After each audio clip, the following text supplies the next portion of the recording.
Avvocato Gava, com'è andato l'anno di formazione?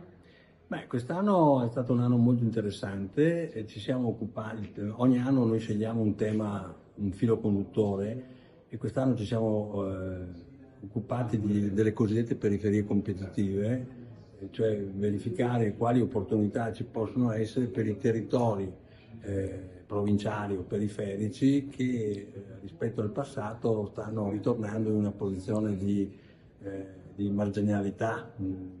Ormai le grandi città sono cannibali, mangiano tutto e quindi i territori periferici hanno più difficoltà.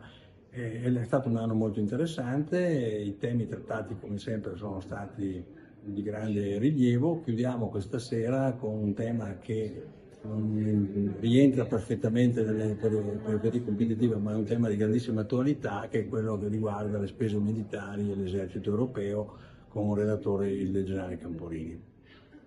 Questi sono temi che riguardano anche i giovani? Beh, quello dovrebbe essere lo scopo. Diciamo che la scuola di formazione si occupa di cultura politica, che è una cosa che manca ormai da tempo perché i partiti non la sviluppano più.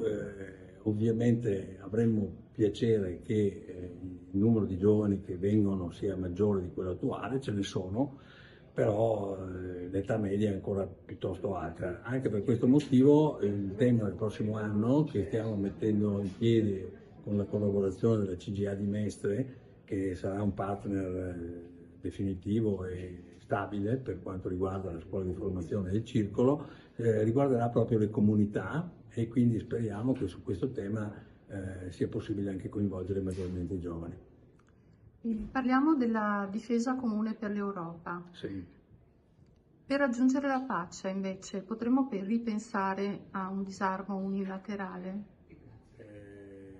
Personalmente sono contrario al disarmo unilaterale, certamente dire non dobbiamo spendere per le armi, ma dobbiamo spendere di più ad esempio per la sanità è facile, chiunque sceglierebbe la spesa sanitaria e non la spesa per l'armamento, però quello che ci sta accadendo intorno ci obbliga a riconsiderare questa cosa e a ritenerla una spesa necessaria tanto quanto quella sanitaria.